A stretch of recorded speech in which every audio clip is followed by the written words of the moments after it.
Hello there, and thanks for joining us on the program People, Politics and Power. I am Imonia Marere. In the last couple of years, there has been a reverse movement towards autocracy, absolutism, plutocracy, and what many have described as Settitism. The latest is what is described as the Francophone military spring. Between 2019 and now, Francophone Africa has witnessed a series of military coups d'etats from Burkina Faso to Chad, Mali, Guinea, and Niger in the West African sub-region, and now Gabon in Central Africa. Many analysts have tended to lay the blame at the doorsteps of France and its neo-colonial policies in its former colonies. They point at how France has continued to tie the economies of these countries to its apron strings several decades after political independence. Yet, some other analysts trace the resurgence of the military coups to poor governance, underlined in many cases by corruption and in some others by undemocratic change of constitutions to prolong stay in power, electoral manipulations, the imposition of democratic dynasties, and the Settite syndrome. Military coups, they say, are surging because of people's frustration with failed and corrupt leaderships, the concentration of power and the Commonwealth in a few elite hands, which breed a desire for change. What has happened to the African Union's peer review mechanism initiative? Has it collapsed? There are also the factors of external influence and copycatism, which may have seen the military in some countries following each other's footsteps by dislodging democracy and installing unconstitutional regimes. The question is, has France lost the plot in Africa? Is its colonial assimilation policy and encouragement of dynastic rulership beginning to backfire or crumble right before its eyes? Beyond this, how can African governments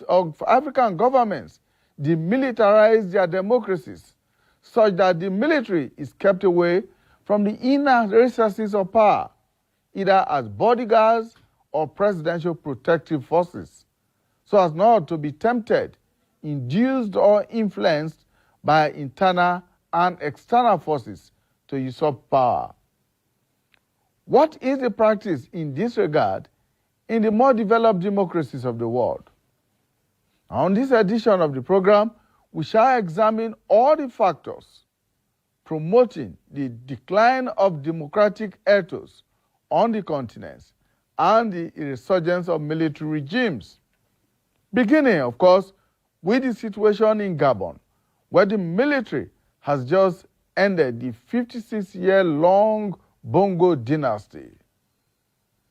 All of these we will be looking at on the program today, and we have joining us three eminent professors of political science, history, and international relations who will be breaking down the issues for us to understand better. That will be right after now. Stay with us.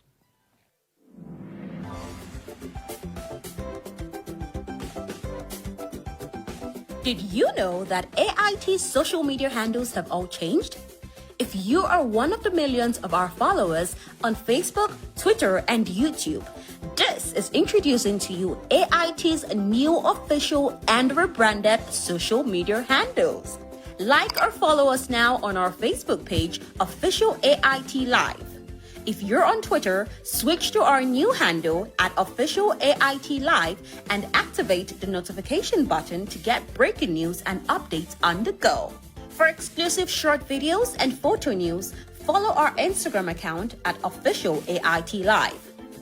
Subscribe to our YouTube channel, Official AIT Live, and enjoy live streaming of news and your favorite programs, where you can also watch our broadcast materials at your own convenience. Note that Official AIT Live is the only authentic social media profile name with all the handles on our website ait.live, with a notification prompt to accept and receive breaking news and updates on the go. Log on to Facebook, Twitter, Instagram, and YouTube platforms on your smartphone, tablet device, laptop, and desktop to follow us now. AIT.live. On air, online, online.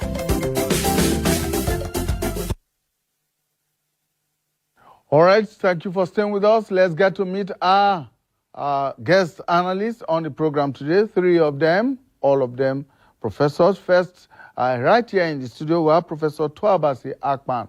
Professor Akpan teaches history of ideas and international security studies at the Akwa Ibom State University. Thank you so much, Prof, for finding time to join us. Thank you for having me. Also joining us via Zoom from Lagos is Professor Femi Otubanjo. He's a research professor at the Nigerian Institute of International Affairs, NIIA, in Lagos. He's a public affairs analyst and a retired professor of political science at the University of Ibadan. Professor Otubanjo, thank you so much for joining us. Thank you very much for having me. We're also joined from the United States of America, in fact, from Dallas in Texas, by Professor Olajide Olagunju. He is a professor of conflict studies at Bakke Graduate University in Dallas, Texas. Thank you so much, Professor Olagunju, for finding time to join us. For having me. Great. Welcome, profs. Let me begin with Professor Otubanjo. Let's look at the developments in the West African sub-region in the last couple of years, and of course, with reference to the latest one in Gabon, in the Central African region of the continent. It appears that the French is losing grip of its former colonies. Do you agree?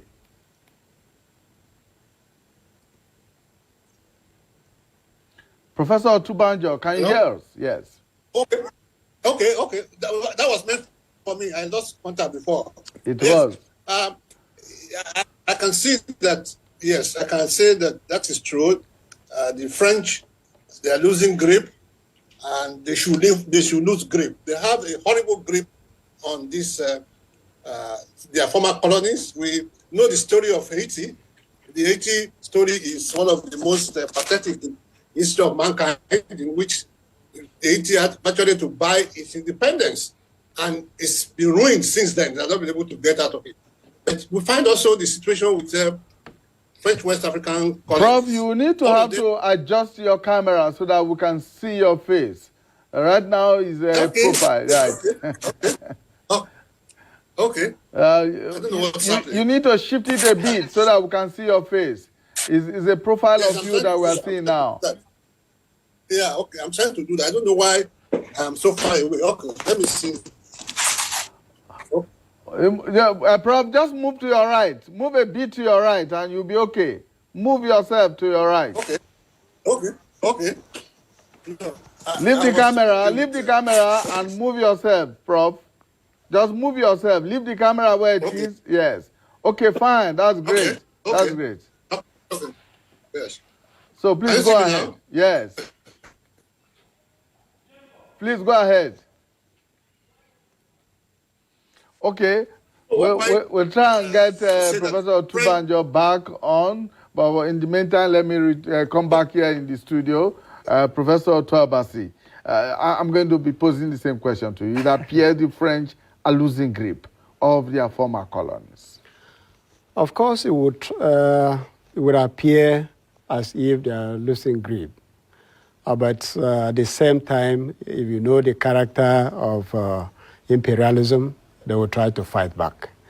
Now, the situation is not totally different from what happened before now, where the imperial countries, most of them had smaller territories, but they felt that they should colonize many areas in far-flung areas for purposes of status, that's status symbols.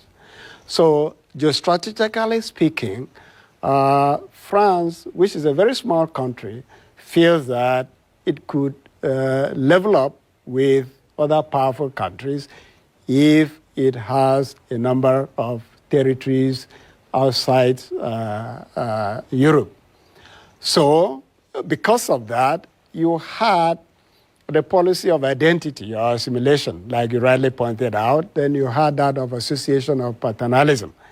And as far as we know, these policies are in various ways still operating in Africa.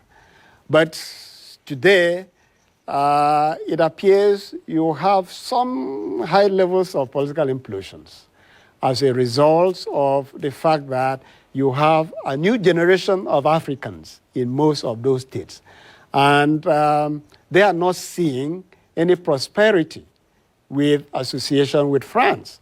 And because of that, they are trying to assert themselves. And in doing that, we've seen what is happening. And it is not surprising that most of these things are fast occurring in Francophone countries. Mm. To push that further, why is it that it's the military that is doing the assertion and not the democratically elected persons in power in these various countries? What was the inhibition for the democratic governments in asserting themselves as against French influence? In the first place, it is part of the crisis of post-coloniality in Africa. And you recall that in colonial administration, three things were quite functional. Maintenance of order, then they also talk about exploitation and balancing of budgets. And as far as we know, they never bequeathed strong institutions for Africans. And when those who champion nationalism took over, they still became part and parcel of the old order. And you also have to note that even where people begin to talk about democracy, especially Western democracy, a number of internal factors are very important. Education, economic development, and attitude of the people towards democracy. In most of these Francophone states, you have a high rate of illiteracy. So you would not have a kind of revolution whereby the people themselves, that is society, would champion any form of reformation. So you are left with the military. We are not dealing with the military of old that people used to talk about, the three W's, wine, war, and women. We are dealing now with the military that is highly developed. Would also try to excite and at the same time inspire them to push forward. As it happened in one country with feeble responses, then you have the contagion effects. All right, let's bring in Professor Olagunju from Dallas in the United States. Are you concerned, Prof, about the developments in the French-speaking African countries, particularly in the West and Central African countries at the moment? The decline, as it seems, of democracy in these territories. Thank you so much, and thank you for your summary, and thanks for having me. So we need to break it down. First of all, my friend, a millennial friend, Ete, described this as the Africa Spring. We've had the Arab Spring, so this is the African Spring, and I believe him very much. So let's put that at the back of our mind. Now, so am I surprised this is going on? No, I'm not surprised. I think it was long due, and if you remember your analysis, it was very clear that this is long due. And the key thing to remember is that this is an African problem, not just French. It's an African problem. And those who are keeping quiet and keeping calm think it will not come towards a Anglophone, they are deceiving themselves. But of course, the principal culprit against Africa is France. I mean, that is not in doubt. And it's interesting they are coming up. But there's another question you need to answer. I was listening to your summary and I didn't get it. But of course, somebody sent me a post yesterday, as I prepare for this discussion. And he said, this is a phantom coup in Gabon. So there's a trend in the Africa Spring where bad leadership, bad governance, bad economy is being attacked. But in the case of Gabon, what they've done, according to him, the French, in collaboration with Nguema, what they've done is ride on the wing of the African Spring to carry out a phantom coup in Gabon. Now, the other thing is that we should not separate ever the military from the people. We should not. So what the colonialism did was to create a class of citizens, the military, to do their bidding. Now, when irresponsible, I'm using my word very carefully, when irresponsible elites of Africa took power, especially those who come to power through one form of coup or the other, because now we're talking about military coup, but there are several kinds of coups. The revolution is a coup, a people's coup, and the kind of coups we're having now in Africa, as it's sweeping through Africa, is more or less a people's coup, except of course for the Gabon one. I mean, I also accept my colleague's comment that this is not a real coup. It's just one family succeeded the other. Nguema, we understand, is a cousin of Bongo. And so it's just the same family continuing. I know I've not answered your question fully, but let me just stop there for now so that my colleagues can comment. Okay, good enough. Let's bring in Professor Femi Otunbanjo at this point in time. We've been able to, yes. Professor Otunbanjo, yes, you were making a point before we cut off from you. Please go ahead. Yes, I was just going to. The point has been well made by my two colleagues that this Gabon coup was long overdue. I mean, it was overdue maybe about 40 years ago when Umar Bongo was still in power, before handing over to his son, turning Gabon into a dynastic rulership. Now, so generally, what we find across Africa, across West Africa in particular, is that we have had a culture of six tight rulers, of bad governance, which people have endured for very long. Now, my colleague, Professor Akman, I didn't get the name right, was fantastic in trying to identify the military that we have today. We have a very highly trained military. And when you ask the question, why the military? In fact, Plato, who is the author of the Standing Army, said to us that the guardians, who are the military, the guardian class, can be rulers if they are properly trained. So what we have now is a trained army of people who have gone to, I am a teacher of soldiers in Nigeria. They come to Ibadan to get masters. And we teach them all the elements of rulership, political science, and so on. So we are talking of an officer class that is highly educated, that tolerates all the nonsense that they see around them. And once they are able to arrive at a consensus, they then take over government. So the military is not an aberration. Unfortunately, as the professor said, the the civil society organizations are not well organized. There's mass poverty, there's mass illiteracy, and the people in governor, once you appoint a governor in Nigeria, becomes an emperor. The members of the National Assembly in states that are supposed to checkmate the governors become docile. The governor is the one that even gives them their stipend. There's no separation of powers in Nigeria, for example. In those other countries, there's even no assembly. They are just rubber stamp. So at any particular time that there's opportunity to overthrow them, the people are happy. They are there's a lot of resentment that is bottled up in the people, a lot of frustration. And so anybody that comes will be welcome. My worry is that the military also have a poor record of governance in Africa. They have also come and become corrupted. They have managed things very poorly. We're hoping that this new crop will do better. One other point that we must notice when you are talking about African speakers is the role of the internet. Just as in the Arab Spring, the internet is creating such huge awareness that Africa is no longer going to tolerate what it tolerated last year.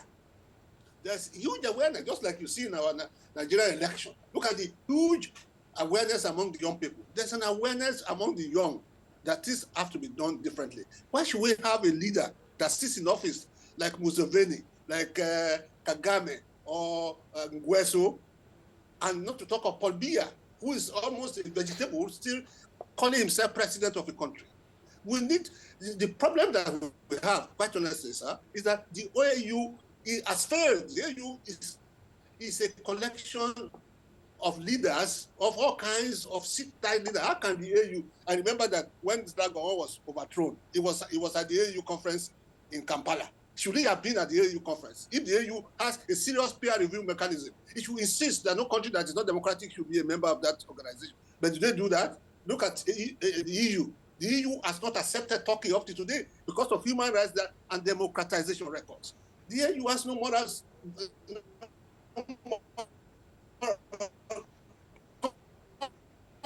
Pass. It accepts everybody, and now it's beginning to rejecting Museveni. Why are you not rejecting Nguesso? Why are you not rejecting? Why didn't you reject Bongo when he was ruling the place without and corrupting elections? So the EU is a failure because it has no moral compass to lead us, and so we need to rework everything in Africa. Quite honestly, the military coups are welcome, although they are not desirable, because we know that they too can be corrupted. Once they get into all these cozy palaces, they begin to think differently. So while we welcome military rule to sort, because there's no other group that can do it. Look at what is happening. I can tell you that in our own country, in Ogun State, a chairman says of a local government that the governor is taking their money. How the others are rallying around the governor and frustrating to beg the governor. That in a democracy, people are supposed to stand with their own member. That's the kind of democracy we have in Nigeria, in which it becomes a patriarchal. The one who's governor becomes the emperor, and everybody has to prostrate for him. And so you cannot change things, you cannot reform things. And so the alternative for us is to wait for those who can change. And we do not want that. We don't want the military. But our leaders are not responding to the people. They are not changing their ways. Look at the president of Senate saying he has given something in the mailbox of members of parliament, taking 2 million. After just spending 6 weeks in the Senate, they are going on leave on break and taking 2 million on break money. That's the kind of country that we have. Those are the leaders that we should trust. So we need more coups in Africa. That's the bottom line. We need to get rid of Biya, get rid of Nguesso, get rid of all these crazy people who think that they have to rule us for 50 years. All right, Professor Otunbanjo, let me bring in Professor Akpan here. Prof, two issues here.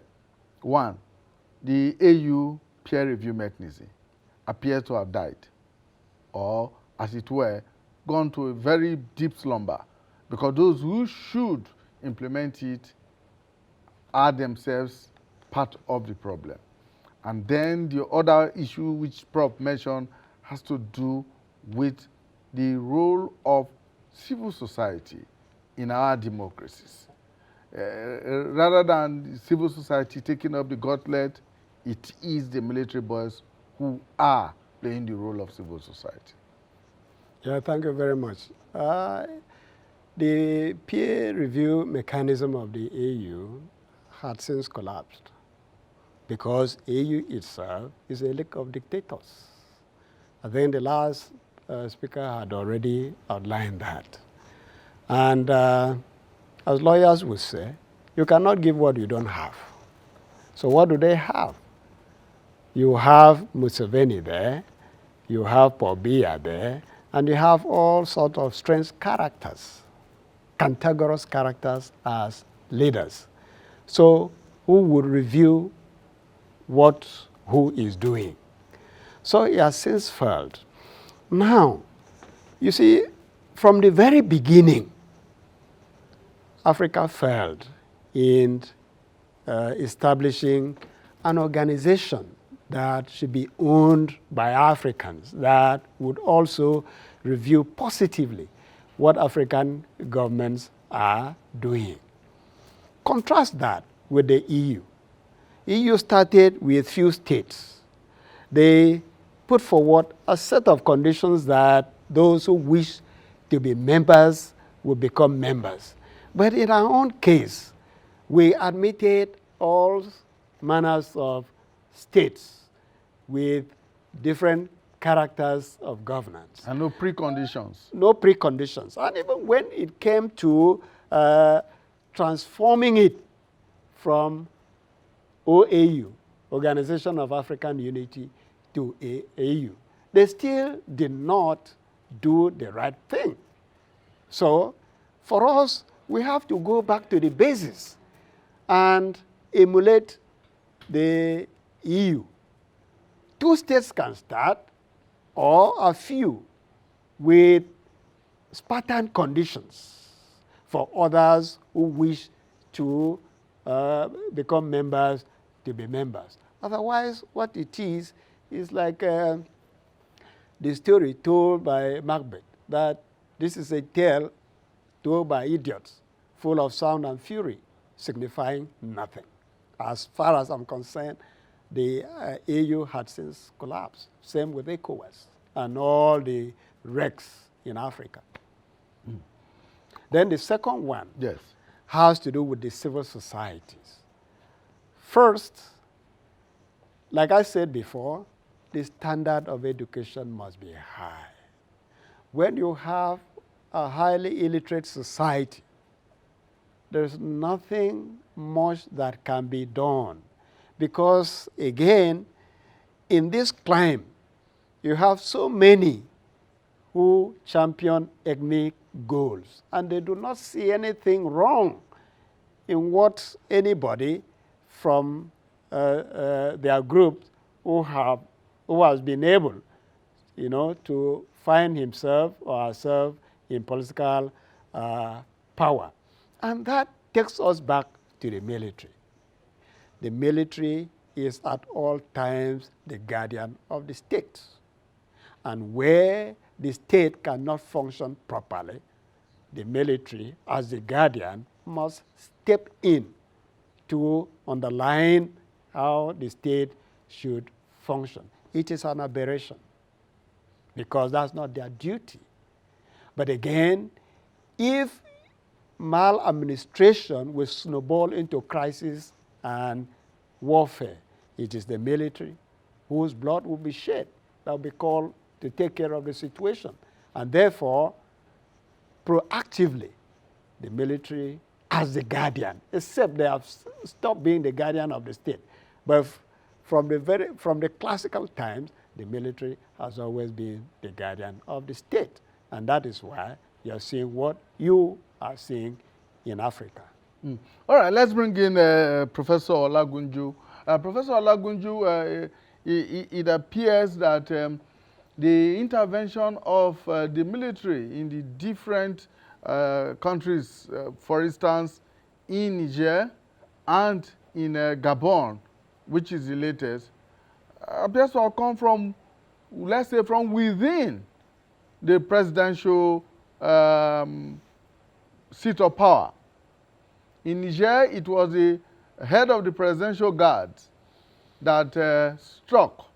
In Gabon, is the man who has just been named as head of the transitional government, Nguema, was also the head of the presidential protective force or the presidential guards, as the case may be. And some people have argued that this is essentially because being at the seat of power, they appear to have seen so much and known so much that has led them to this kind of actions. Now, the point has been made about the military not being the ultimate solution to poor governance and corruption in Africa. So, how do we go about demilitarizing our democratic institutions and processes in Africa? Thank you so much. Well, let me do a little bit of unpacking. African Union has not always failed. Peer review has not always failed. When the trial of Obasanjo, Bouteflika, and Mbeki were, permit my use of words, running Africa or running at the forefront, they were able to ensure that coups did not occur. Let's not forget that. The change began with this coup in Egypt of El Sisi. When the people who were running Africa then accepted him, not only accepted him, made him their head, a coupist, then things went south. So it's very, very important to unpack that. Because if we don't understand where we failed, we will repeat the same failure. Secondly, as I said earlier on, I cannot separate the military from governance. It's an aberration. I mean, it's the military was created by colonials to exploit Africa. And that's why there's a problem. But if you look at the military traditionally in African governance, because Africa was not a failure before colonialism set up this new Africa. This is a new Africa. It is not the Africa of our fathers, of our ancestors. The Africa of our ancestors worked, and it worked efficiently. Whether you are talking about Mali Empire, Songhai Empire, Oyo Empire, Benin Kingdom, they worked. We were very effective. So we must not forget that both our collective psyche and our institutions have been destroyed by colonialism. Of course, slavery, then colonialism. Now, some will say, oh, it happened a long time. But what is Africa of today? What is Africa of today? Africa of today is simply the expression of Europe. They wanted to solve their problem in Europe, and then they created the different, they had gunpowder so they could overrun us. I mean, there's something you can do about that. And then from after overrunning Africa and Africa's beautiful kingdom and countries, which was made up of both military and civilians working together, not separately, they now set up new countries that cater to their different needs. France, Europe, Germany, Portugal, all of them. And then cut Africa in a way that is unimaginable. You go to Benin, you see people who are from Nigeria. I know in Nigeria, you see people who are from Benin. So the boundaries are now fluid. Now back to your question, how do we stop what is going on? Africa has to see this as an African problem. Like my friend Ete said, this is African Spring. And it's an opportunity for us as leaders, whether you are in the press or military or whatever, the 9 sectors of the economy, the media, the business people in governance, people in conflict resolution, people in education like my colleagues, we have to, as African leaders, as elites, come together and decide what do we want for Africa. If we want things to continue like this, why not? It can continue. But I think there's a need for a change. I think our people are telling us that I like to quote a guy from 1992, James Carville. He said, is the economy stupid? Is the economy stupid? Is the economy stupid? It's about governance, it's about the economy. Our people are hungry, bottom line. And so anybody that comes like this, the seemingly fake people in Gabon come, they accept them because they want change by all means. So back to my solution, all leaders, all 9 sectors of the elite in every country and in Africa, so we need to come together and say, do we want things to go on like this? Yes, Europe created the new Africa that we have since about 100 years ago, 150 years ago. Do you want Africa to continue like this? If the answer is yes, let us continue to be subservient to the West. If we want a change, if we want to listen to our people, then we need to sit down and ask, what kind of governance do we want to have? And I'm telling you, in history of Africa has enough to teach us about governance that will give our people, put food on the table of our people. Thank you. If I can stop there for now. Okay, Professor Femi Otunbanjo, let's bring you in. There's no doubt that all of this is creating a lot of political instability Yes. on the African continent. Okay. Yes.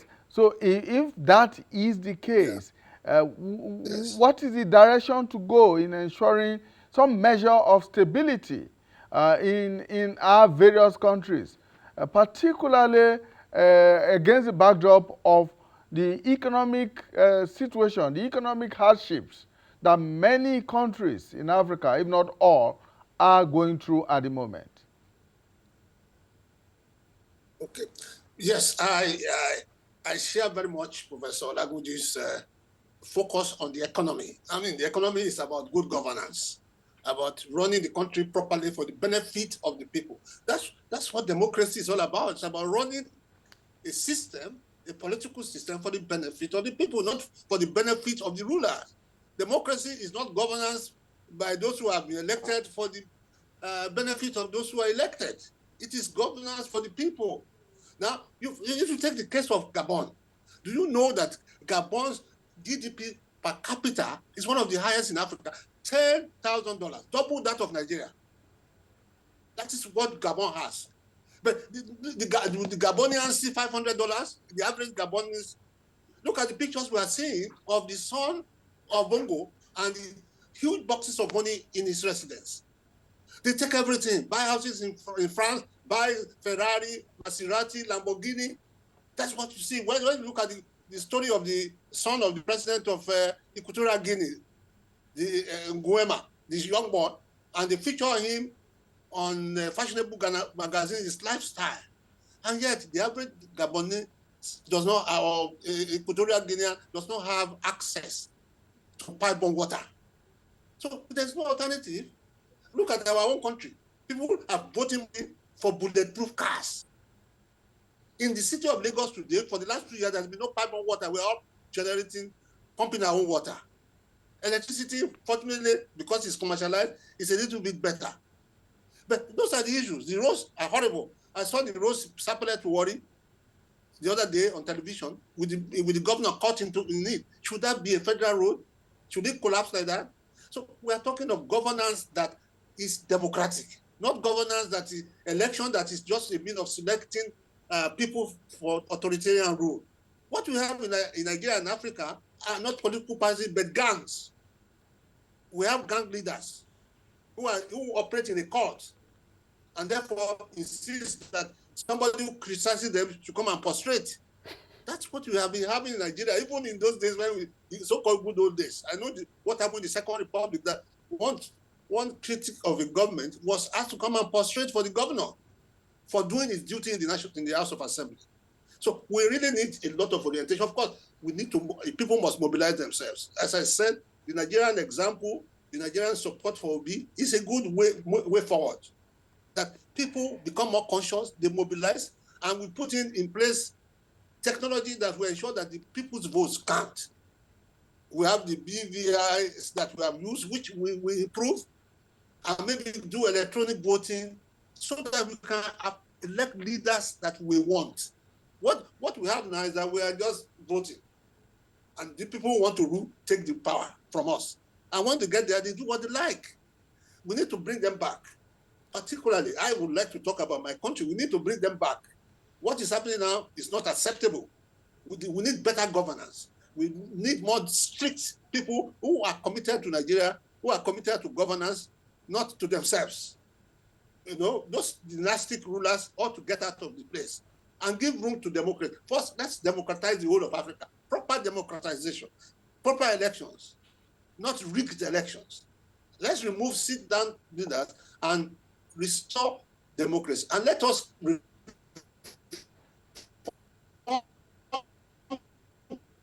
the AU to be a collection of democratic, it's a whole gamut of reforms that we require to be able to get to where we are.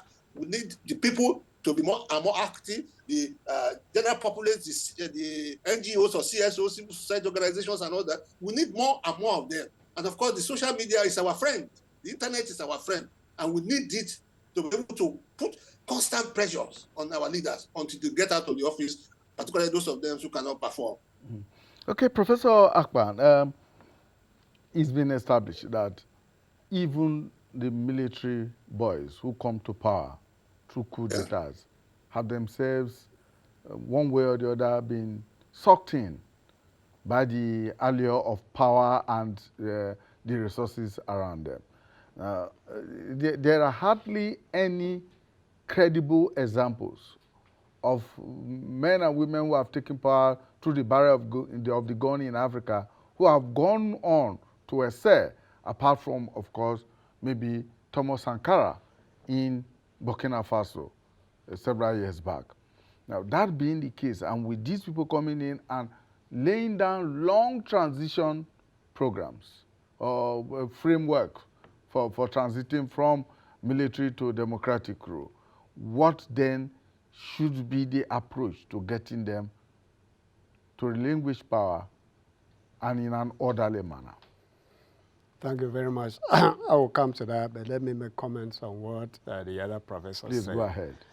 I said that the African Union had since collapsed, and let us call a spade before we try, to reform ourselves. Obasanjo was there, Mbeki was there, and yet you had some tragedies in Zimbabwe, Cameroon, and so on and so forth. Within the period that African Union was there, you had disintegration of two states, Ethiopia, into Ethiopia and Eritrea. And then you also had Sudan, into Sudan and South Sudan. Where was African Union? That you said has not collapsed. We first must tell ourselves the home truth. It is a league of dictators. And I think he even started by saying that when you are dealing with coup, it is not through military coups alone. You have constitutional coups.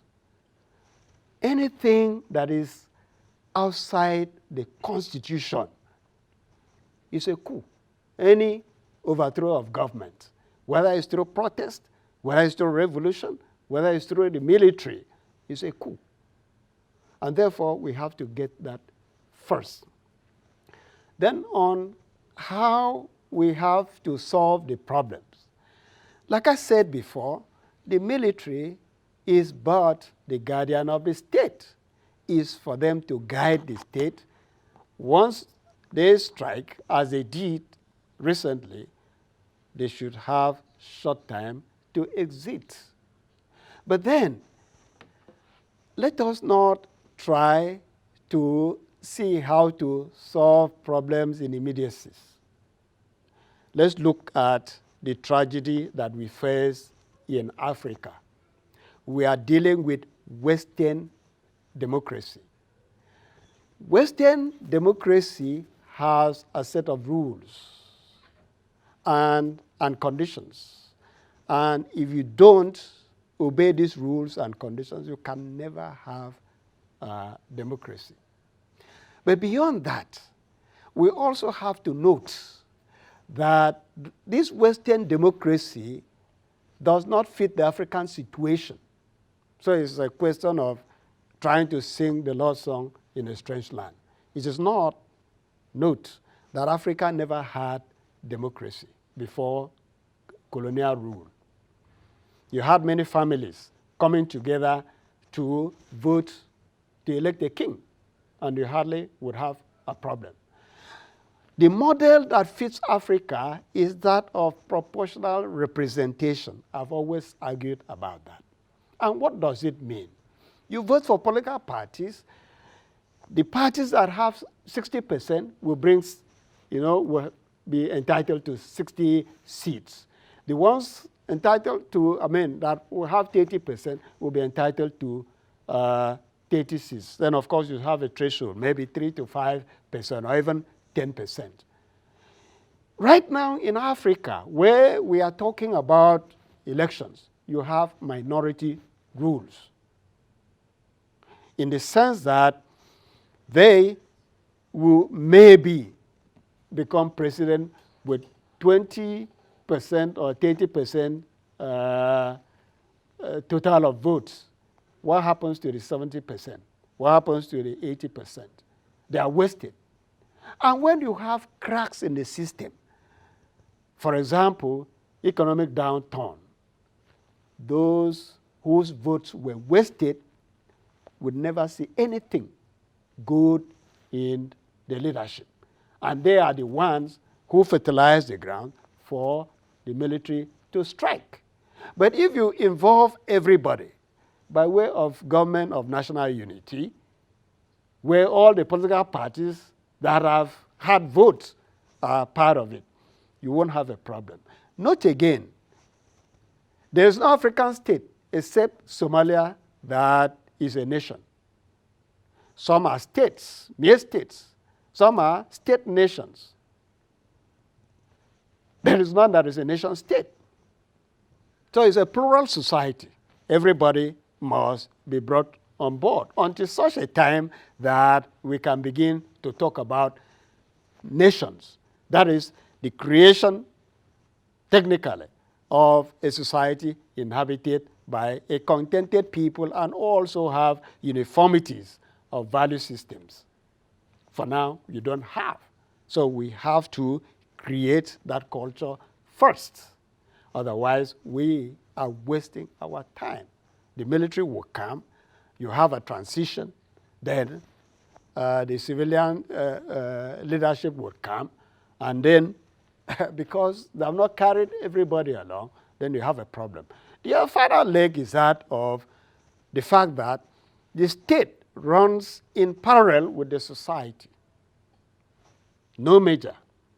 So when you have elites who have captured the state, and because they don't have confluence sort of with the society, they can do whatever they like. And it is only the military that has overwhelming capacity to call them to order. Mm. All right, Professor Olagunju, let me come to you as we begin to wind down our discussion.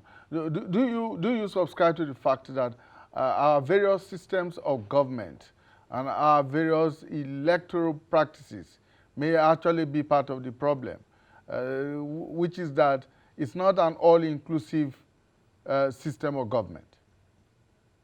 Yes, yes, in theory, yes, but fundamentally, you know, if you don't look at roots of problems, you will not deal with them effectively.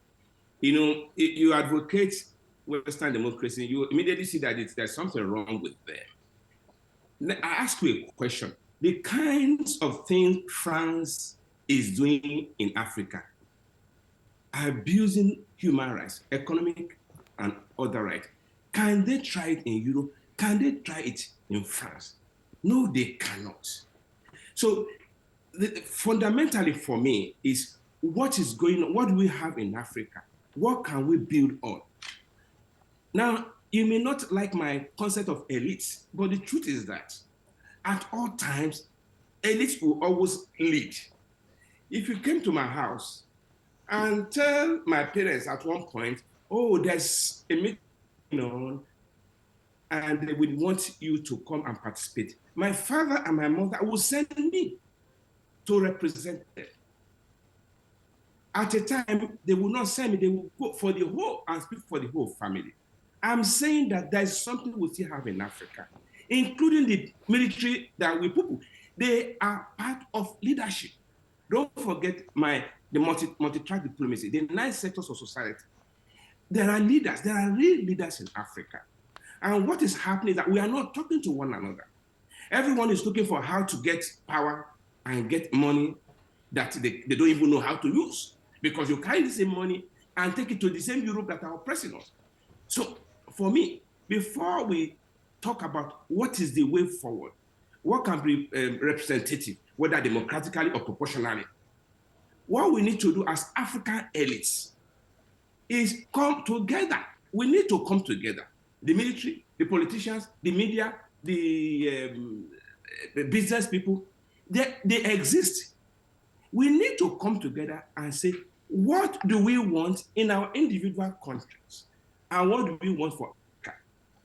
Until we have a dialogue, sit down at the table, and we continue to go the way we are going. Now, to correct a point, Professor Akpan, I did not say that Africa and Obasanjo were perfect. I'm saying that in their time, I can't remember having 11 coups in 3 years. In 3 years, from 2020 to now, we have 11 coups.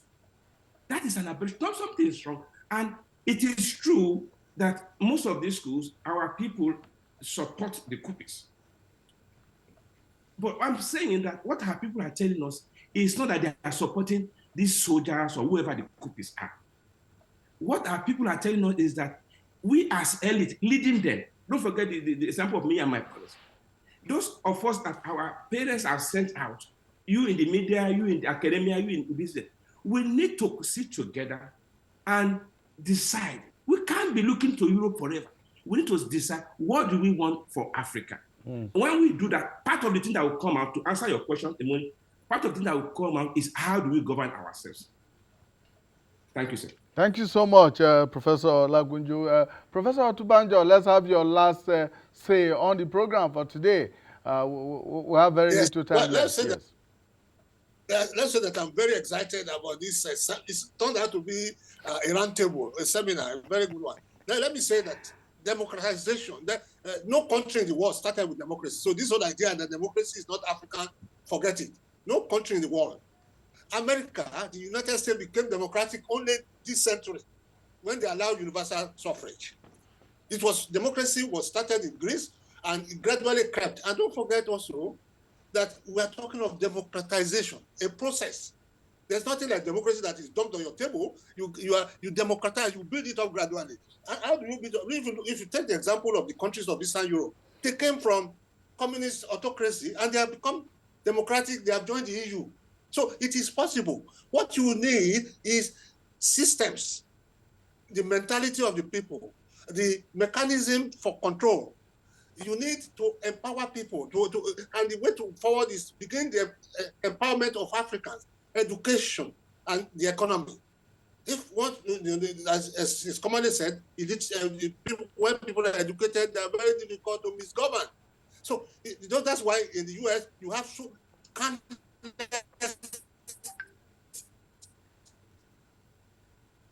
interest groups. Sometimes in one room, they are funded. They have the money to. We need to continue to grow our democracy, not eliminate it. There's nothing that will bring, unless you have the right mentality, unless the people are well grounded and the people are aware that if they make a mistake, they will be thrown out. There's where there's no impunity, there's no system. So let us improve it. All right, let us refine it. The main condition is economic empowerment. Great. Thank you so much, Professor Femi Otunbanjo, research professor at the Nigerian Institute of International Affairs, NIIA in Lagos, a public policy analyst and a retired professor of political science of the University of Ibadan. He joined us from Lagos. Of course, we also had Professor Olajide Olagunju. He's a professor of conflict studies at Bakke Graduate University in Dallas, Texas, in the United States. Thank you so much, Professor Olagunju, for finding time to join us all the way from Dallas. Thank you for your time. And right here in the studio, we have Professor Toabasi Akpan. He teaches history of ideas and international security studies at the Akwa Ibom State University. Thank you so much, Prof, for finding time to join us here in the studio. Thank you very much. Right. And for you, our viewers out there, we want to thank you for investing your time with us. Join us again when we bring you a fresh edition of People, Politics, and Power. Bye for now.